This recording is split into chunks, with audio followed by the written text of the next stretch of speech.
বিহপুৰীয়াত এগৰাকী কিশোৰীক ধৰ্ষণৰ অপচেষ্টাৰ ঘটনা শেহতীয়াভাৱে পোহৰলৈ আহিছে। এজন ধৰ্মীয় শিক্ষকে ধৰ্ষণৰ চেষ্টা চলাইছিলে ৭ম শ্ৰেণীত অধ্যয়নৰত ছাত্ৰীগৰাকীক। নিজাম আলী নামৰ ৫৫ বছৰীয়া এই লোকজনৰ বিৰুদ্ধে লম্পটৰ বিৰুদ্ধে অভিযোগ উত্থাপন হৈছে।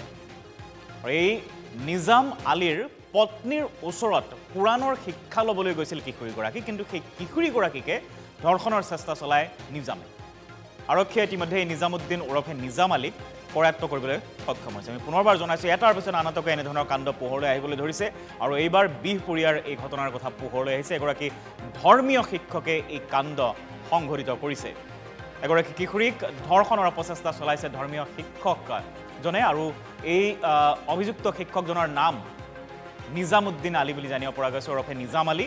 ৭ম শ্ৰেণীত অধ্যয়নৰত এগৰাকী ছাত্ৰীক ৫৫ বছৰীয়া এই লম্পটে ধৰ্ষণৰ অপচেষ্টা চলায়। জানিব পৰা মতে এই অভিযুক্ত শিক্ষকজনৰ পত্নীৰ ওচৰত কোৰাণৰ শিক্ষা ল'বলৈ আহে কিশোৰীগৰাকী আৰু সেই কিশোৰীগৰাকীকে এনেদৰে নিজামুদ্দিন ওৰফে নিজাম আলীয়ে ধৰ্ষণৰ অপচেষ্টা চলায়।